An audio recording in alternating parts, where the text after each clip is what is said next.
Festival বেপাৰী শ্যাম কানুৰ পত্নীও সমানেই জগৰীয়া হ'ব নেকি? শ্যাম কানুৰ পত্নীক CIDৰ জেৰা। লকআপত থকা স্বামীক লগ কৰিবলৈ আহি বিপদত পৰিছে শ্যাম কানুৰ পত্নী। শ্যাম কানুৰ সমান্তৰালকৈ শ্যাম কানুৰ পত্নীও সমানেই জগৰীয়া হ'ব নেকি? শ্যাম কানুৰ দৰে শ্যাম কানুৰ পত্নীও জড়িত আছিল নেকি জুবিন গাৰ্গৰ হত্যাকাণ্ডৰ প্ৰতিটো খণ্ডত? তাকে লৈ ব্যাপকভাৱে চৰ্চা লাভ কৰিছে এবাৰ শ্যাম কানুৰ পত্নীক লৈ। প্ৰথমে আহিছিল লকআপত থকা স্বামীক লগ কৰিবলৈ আহি এতিয়া বিপদৰ সন্মুখীন হৈছে শ্যাম কানুৰ পত্নী। লকআপত থকা স্বামীক লগ কৰিবলৈ আহি CIDৰ জেৰাৰ সন্মুখীন হৈছে শ্যাম কানুৰ পত্নী অনিতা ডেকা মহন্ত। জুবিন গাৰ্গৰ মৃত্যুৰ অভিযুক্ত শ্যাম কানু মহন্তৰ পত্নী অনিতা ডেকা মহন্তক SITয়ে কৰিছে জেৰা। প্ৰথমবাৰৰ বাবে SITৰ জেৰাৰ সন্মুখীন হ'ল অনিতা ডেকা মহন্ত। জুবিন গাৰ্গৰ মৃত্যুৰ সময়ত স্বামীৰ সৈতে ছিংগাপুৰত আছিল অনিতা।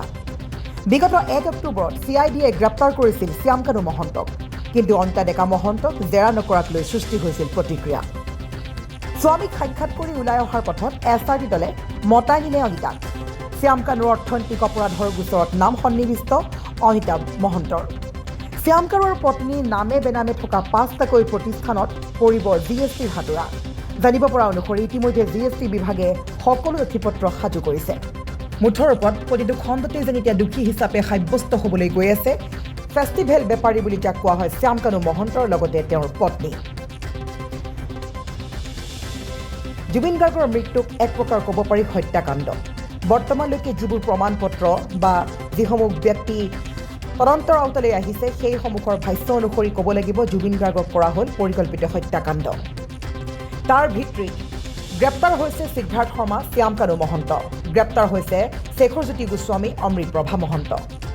সমগ্ৰ জুবিন গাৰ্গৰ মৃত্যুৰ ঘটনাত মূল অপৰাধী হিচাপে নাম সাঙুৰ খাইছে শ্যাম কানু মহন্ত আৰু সিদ্ধাৰ্থ শৰ্মা। সেই সময়ত শ্যাম কানু মহন্তই কৈছিল যে নৰ্থ ইষ্ট ফেষ্টিভেল উদযাপন কৰাই নাছিল, কিন্তু আন এক সূত্ৰৰ মতে সেই সময়ত নৰ্থ ইষ্ট ফেষ্টিভেল নিয়াৰিকৈ উদযাপন কৰি গৈছিল শ্যাম কানু মহন্ত, তেওঁৰ পত্নী অনিতা মহন্তই। এফালে জুবিন গাৰ্গৰ মৃত্যু ঘটিল, আনফালে তেওঁলোকৰ চলি গ'ল টকাৰ বাবে north east festival. North east ফেষ্টিভেলেই মূল কাল হৈছিল জুবিন গাৰ্গৰ বাবে। এটি সম্পদ কেৱল শেষ হৈ গ'ল নৰ্থ ইষ্ট ফেষ্টিভেলৰ নামতে। গতিকে সেই নৰ্থ ইষ্ট ফেষ্টিভেল কেনেকৈ উদযাপন কৰি তাকে লৈ এতিয়া সৃষ্টি হৈছে প্ৰতিক্ৰিয়া। আৰু সকলো গোচৰতে এতিয়া CIDয়ে গ্ৰেপ্তাৰ কৰিছে এইকেইগৰাকী অপৰাধীক। তাৰ সমান্তৰালকৈ এতিয়া জগৰীয়াও হ'ব পাৰে শ্যাম কানুৰ পত্নী। শ্যাম কানু মহন্ত যিদৰে দোষী হিচাপে এতিয়া কেইবাটাও প্ৰমাণ পোৱা গৈছে, এতিয়া মূল প্ৰমাণলৈ বাট চাই ৰ'ব লাগিব সকলোৱে। 11 অক্টোবৰলৈ বাট চাব লাগিব প্ৰত্যেকগৰাকী লোকে। ইতিমধ্যে মুখ্যমন্ত্ৰী হিমন্ত বিশ্ব শৰ্মায়ো কৈছে শ্যাম কানু মহন্ত, সিদ্ধাৰ্থ শৰ্মাৰ প্ৰত্যেকটো গোচৰ বা প্ৰত্যেকটো অপৰাধ 11 অক্টোবৰত তন্নতন্নকৈ স্পষ্ট হৈ পৰিব। তাৰ পিছত জানিব পৰা যাব যে দুই অপৰাধীক কঠোৰতকৈ কঠোৰ কি শাস্তি দিয়া হ'ব। এতিয়া প্ৰশ্ন হৈছে যে শ্যাম কানুৰ পত্নীও গ্ৰেপ্তাৰ হ'ব নেকি?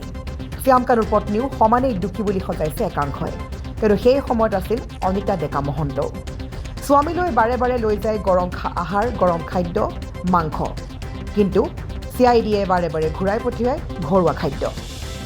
ঘৰুৱা খাদ্য দিবলৈ গৈ এবাৰ SITৰ সন্মুখীন হৈছে শ্যাম কানুৰ পত্নী। এতিয়া মাথো অপেক্ষা 11 অক্টোবৰলৈ। তাৰপিছত এই অপেক্ষা যে জুবিন গাৰ্গে ন্যায় পাবনে নাপায়। যদি জুবিন গাৰ্গে ন্যায় নাপায় তেন্তে কি হ'ব অসমবাসীৰ মাজত, কি হ'ব গৰিমা শইকীয়া গাৰ্গৰ মাজত, কি হ'ব প্ৰতিগৰাকী অনুৰাগীৰ মাজত। সেয়েহে আমি মাথো অপেক্ষা। সকলোৱে অপেক্ষা কৰিছে যে শ্যাম কানু মহন্ত, সিদ্ধাৰ্থ শৰ্মাৰ দৰে অপৰাধীসকলক কঠোৰতকৈ কঠোৰতম শাস্তি, দৰকাৰ হ'লে মৃত্যুদণ্ডও দিব লাগিব। মৃত্যুদণ্ড কামনা কৰিছে প্ৰত্যেকগৰাকী অসমবাসী ৰাইজে।